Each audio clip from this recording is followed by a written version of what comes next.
Piece of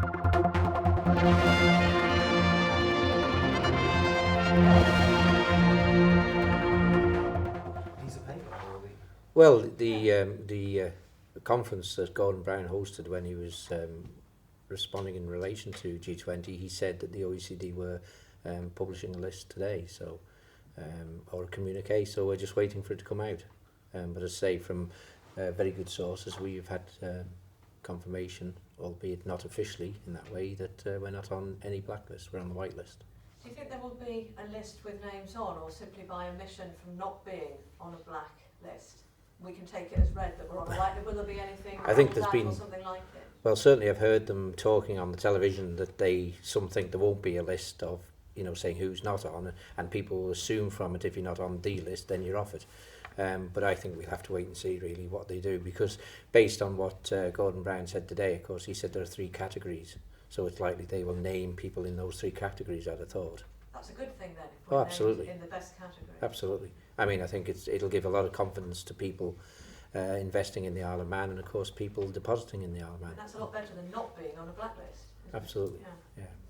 So I think you'll find that it's likely to be either a white, grey or blacklist, or a list of cooperative jurisdictions which have delivered on their commitment, jurisdictions which have made that commitment but in fact have not delivered on the agreements, or totally uncooperative jurisdictions which have neither given the commitment nor indeed signed anything.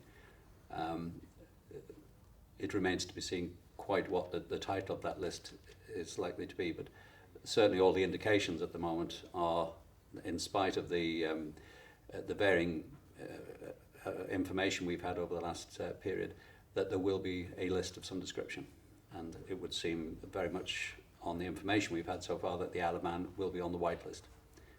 Do you know from the same sources who else is? I wouldn't like to comment at the moment. We haven't seen the list, but what we do believe, as the Chief Minister said, the Isle of Man, on the information we've been given, will be on the white list.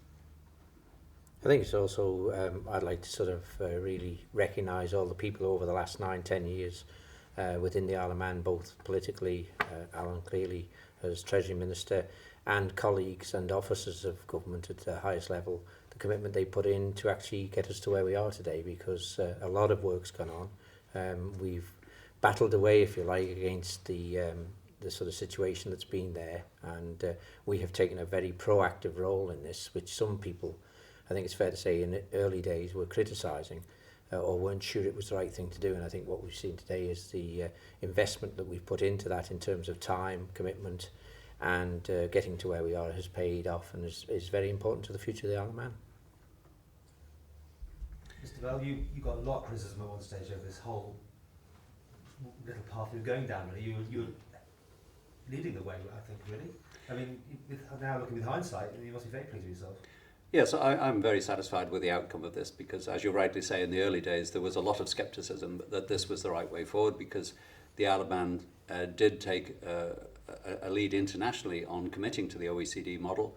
The industry was somewhat sceptical. I think politically there was some concern about the degree of information which we were giving away. But I think over the years, as the agreements have been signed and the implications better understood, I think now we have the industry and politically the political establishment right behind this strategy. And the success, I think, if it is confirmed that we've had today on keeping the Isle of Man on a white list and differentiating ourselves from the vast majority of other small jurisdictions, shows quite clearly that the strategy we've had over the last few years has been absolutely the right one for the Isle of Man, and leaves us now in a much stronger position than we've been for quite some time. Do you think there'll be an end to these sort of scams that come up from time to time? You always hear that they go in the papers about so and so's opened an Isle of Man bank account and they fleece somebody for money and no one can get the information back. I mean, those stories, they always do damage to the Isle of Man. Is that now beyond gone? There will always be attempts by various sources to abuse our financial system, our economic system. That happens in any economy. It doesn't matter whether it's a small jurisdiction like the Isle of Man or the United States or the United Kingdom. There will be always attempts by criminal elements of one form or another to penetrate our system. And in many ways, if the Isle of Man now is confirmed as being on the white list, the Isle of Man in many ways is going to be more attractive for those sort of people than ever before, because if they do manage to penetrate our defences, then clearly that gives them some sort of stamp of authenticity. So we have to be more alert, I think, than previous to make sure that our systems are not abused. Fortunately, our regulations, our anti-money laundering controls, the various defences we have in place meet the highest international standards, and I'm very confident that whilst I'm sure from time to time there will be attempts to breach them, the Isle of Man will be very resolute in its defence of that type of business. I think it's worth making the point that we should recognise that over the last decade at least, the Isle of Man has been recognised quite clearly as an effective jurisdiction in terms of fighting financial crime, and we've been very cooperative with countries all around the world, including the USA. So, I mean, we have a well-established record that we have continued to try and ensure where anything goes on that we actually take an active part in ensuring that those persons who abuse systems are brought to justice. And we've had some considerable successes. When I say we, they may have been instigated by our authorities and then they've been followed through by the relevant country. So it's not because of now where we are. We've actually been doing that and being cooperative for well over a decade, and that is well recognised. I think the other thing we need to bear in mind today, one of the implications of the outcome of the G20 talks, of course, will be the possible implications for any legislation coming out of the United States, and whether in fact the US will pick up on whatever the proposals are today from G20 in terms of their own domestic legislation which they're considering.